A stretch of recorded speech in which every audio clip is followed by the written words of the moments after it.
S M Farhad, একটু আপনার কাছে জানতে চাইবো যে এই যে যেটি আমরা শুরু করছিলাম, একদম শুরুতে বলছিলাম যে জুলাই কারিগর কারা, সেই জুলাই কারিগর কারা এটি খুঁজতে গিয়ে আমরা যেটি দেখছি যে কারিগর কিন্তু আপনারাই নানা সময় বলে থাকেন, যে আপনারাই বলেন যে আসলে মূল কারিগর হলো যারা জীবন দিয়েছে, যারা আহত হয়েছে, যারা রাস্তায় নেমেছে, এরাই হলো আজকের এই জুলাই কারিগরের মূল কারিগর যারা।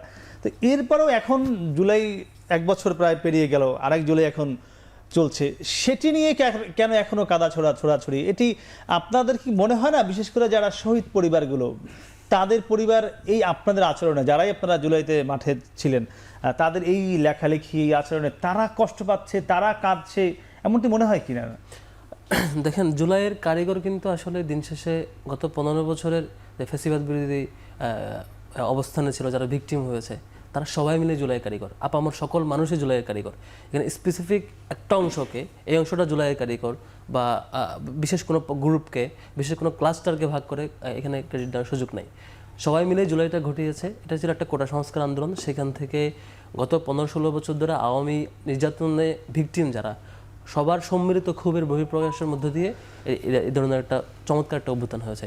কিন্তু কেন এই অনৈক্য, কেন এই ধরনের ঘটনাগুলো ঘটছে, এই আলোচনায় আজকে হচ্ছে। দেখেন, আপনি যখন আগস্টে যখন সফলতা পেলাম আমরা, অগাস্টের 5 তারিখে, তারপর থেকে লম্বা সময় জুড়ে যারা নোন ফেস হিসাবে এখানে ফেস করেছিল এবং যাদেরকে সবাই সম্মান করতো, সমীহ করতো, এবং যাদের আহ্বানে সবাই মাঠে নেমেছে, যাদেরকে লিডার হিসেবে মেনেই সবাই অংশগ্রহণ করেছে, তাদের দিক থেকে যখন দেখা হয়েছে যে আপনি মাদ্রাসা শিক্ষার্থীদের ঠিকঠাক মূল্যায়ন করেন নাই, আপনি আপনার অন্যান্য সকল অ্যাক্টিভিজমে প্রাইভেট ইউনিভার্সিটির শিক্ষার্থীকে মূল্যায়ন করেন নাই, আপনি কই মাসের শিক্ষার্থীকে মূল্যায়ন করেন নাই, আপনি ইংলিশ মিডিয়ামের শিক্ষার্থীকে মূল্যায়ন করেন নাই, আপনার অন্যান্য পরবর্তী পলিটিক্যাল অ্যাক্টিভিজমে বিভিন্ন ক্লাস্টারকে আপনি আলাদা আলাদা ভাগ করে অন্যভাবে উড়িয়ে দেওয়ার চেষ্টা করেছেন।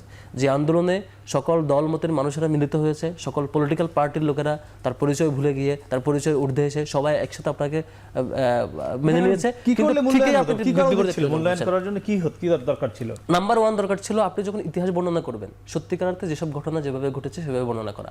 আপনি দেখে থাকবেন, একটা ক্লু বলি, এই যে আগস্ট 5 তারিখের পর থেকে লম্বা সময় জুড়ে কিন্তু ঘটনাগুলো নিয়ে সবাই স্মৃতিচারণ করছিল। আদৌ কোন ঘটনা কোন মাঠের কোথায় কীভাবে হয়েছে, যে যতটুকু জানতো সেটুকু না বলে এখানে মূল সারি যারা ছিলেন হয় চুপ থেকেছেন, অথবা মিথ্যাচার করেছেন, অথবা ভুল ইনফরমেশন দিয়েছেন, অথবা কোনোভাবে কুক্ষিগত করা যায় কিনা নির্দিষ্ট একটি মহলে, সেভাবে চেষ্টা করেছেন। ইভেন এটার আউটপুট হিসাবে যেসব পরবর্তী যে প্ল্যাটফর্মগুলো দাঁড়িয়েছে, অভ্যুত্থানের শক্তি হিসাবে দেখানো হয়েছে, স্টুডেন্ট অর্গানাইজেশন অথবা অন্যান্য যে প্ল্যাটফর্মগুলো, সেই প্ল্যাটফর্মগুলো তো সেম নানান স্টেককে আলাদা ক্লাস্টার করে কিন্তু মাইনাস করে দেওয়ার রীতি শুরু হয়েছিল। ইভেন ইতিহাস বর্ণনায় আপনি দেখে থাকবেন, আমি আমাদের সাদিক কায়েমের কথাই বলি।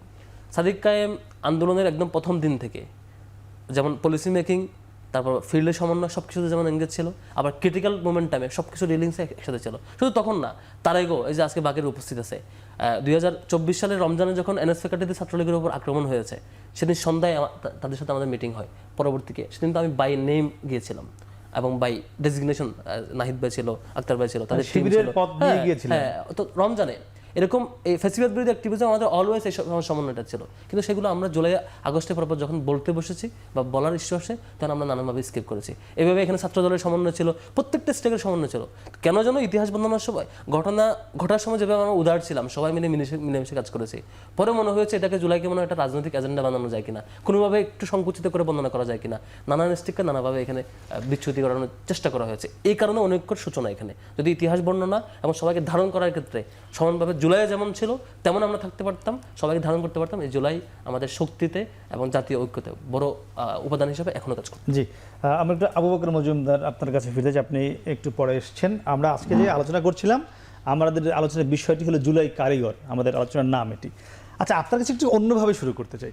আমরা দেখেছি 5 আগস্টের আগ পর্যন্ত এই বাংলাদেশে গত 15-16 বছর ছাত্র শিবির ট্যাগ দিয়ে আবরার ফাহাদকে হত্যা করা হয়েছে, ছাত্র শিবির ট্যাগ দিয়ে বা দাবি করে জগন্নাথ বিশ্ববিদ্যালয়ের সামনে আমরা দেখেছি বিশ্বজিৎকে হত্যা করা হয়েছে, পিটিয়ে একদম খুঁচিয়ে। আপনার কাছে কি মনে হয় 5 আগস্টের পরে বাংলাদেশে শিবির ট্যাগিং কি আছে না বন্ধ হয়েছে?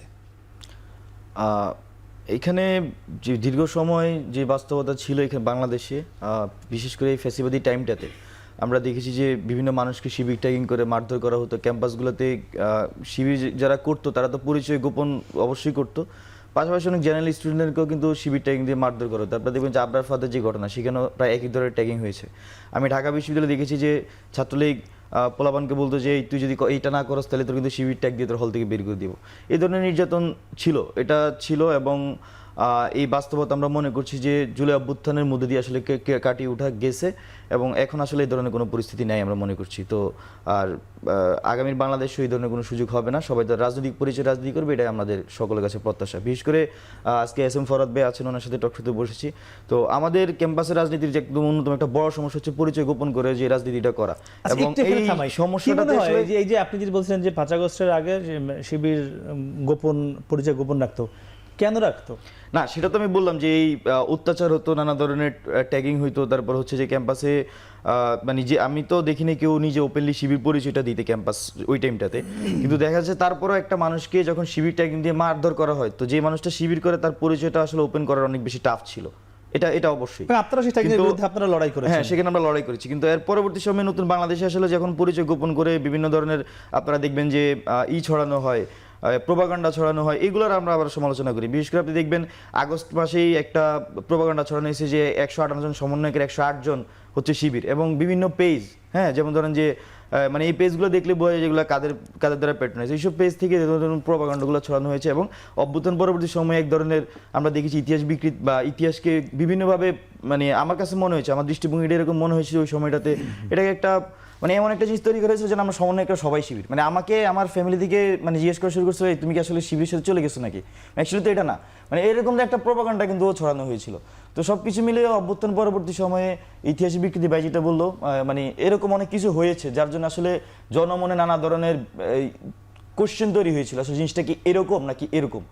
তো এই কোশ্চেনগুলো এখন আসলে বিরাজমান, বা ইতিহাস নিয়ে নানা ধরনের নানা মতামত আসে, তো সেগুলো আসলে এইভাবে আসা উচিত না আমার ব্যক্তিগতভাবে মনে হয়।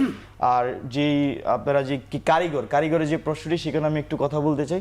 জুলাই অভ্যুত্থানের সত্যিকারের কারিগর হচ্ছে এখানে যারা শহীদ হয়েছেন, যারা আহত হয়েছেন। আপনি যদি দেখেন এখানে শহীদ আবু সাঈদ, ওনার সাথে আমার পার্সোনাল কানেকশন ছিল, অভ্যুত্থানে তৈরি হয়েছিল 11ই জুন। আমরা যদি 5ই জুন আন্দোলনটা শুরু করেছিলাম, তো 11ই জুন আমার সাথে আবু সাঈদের সাথে পরিচয় আন্দোলন সংগঠিত করতে গিয়ে, এবং ওনার সাথে আমার নিয়মিত যোগাযোগ হতো। তো 15ই জুলাই রাতে উনি আমাকে কল করেছেন যেরকম যে আমাদের এখানে হামলা হইতে পারে, হ্যাঁ, হামলা হইতে পারে, এবং পরের দিন হামলা হইতে পারে, আমরা কি করব। তো আমি বললাম যে আজকে তো আমাদের ক্যাম্পাসে হামলা হয়েছে, মানে 15 জুলাই ছাত্রলীগ যখন আমাদের হামলা করছে, হামলা হয়েছে, আমরা কিন্তু ছাইড়া যাইনি, আমরা কিন্তু রাতে আবার ক্যাম্পাসে প্রবেশ করছি। তো আবার আগামীকালকে আমরা বিক্ষোভ কর্মসূচি দিয়েছি, আপনাদেরকে মাঠে থাকার জন্যই আমরা বলবো, আমরা মাঠে থাকবো। তো ধরেন যে এরকম একটা কনভারসেশন ওর সাথে আমার কন্টিনিউশন ছিল। এখন ধরেন এই আবু সাঈদ, ওনার যে ভিডিওটা, ওনার যে মৃত্যুর ভিডিওটা যখন আমি শহীদ মিনারে দাঁড়ায় দেখছি, মানে এটা আমাকে ডিফারেন্ট টাইপ অফ ফিলিংস, যেটা আমার লাইফে আমি কোনো ফিলটা করিনি। তো এখানে যারা শহীদ হয়েছে, মানে বুকগুলো এভাবে পেতে দিয়েছে গুলির সামনে, তারা এই জুলাই অভ্যুত্থানের সত্যিকারের কারিগর, আদারওয়াইজ আসলে এটা সম্ভব হতো না, মানুষের মধ্যে এই ধরনের কোনো হইতো না। তো এখানে অবশ্যই ফেসিলিটি বিরোধী যে স্ট্রাগলটা ছিল সেটাকে আমি অ্যাড্রেস করবো। পাশাপাশি জুলাই অভ্যুত্থানে যেভাবে জীবন দিয়েছে, এই জীবনগুলো যদি এভাবে না দিতে, তাহলে জুলাই অভ্যুত্থান সফল হইতো না। তাহলে এরাই আমার কাছে মূল কারিগর। আপনি দেখবেন যে এখানে 28 অক্টোবর হয়েছে বাংলাদেশে, কিন্তু 28 অক্টোবর সফলতা পায়নি, সরাসরি সফলতাটা পায়নি। তার কারণ ছিল যে 28 অক্টোবর আবু সাঈদদের মতো এরকম সামনে যে বুকটা পেতে দেয়। তো এখানে আসলে শহীদদেরকে কোনোভাবেই আমার মনে হয় যে ওনাদের বাইরে কাউকে কারিগর বলা একদম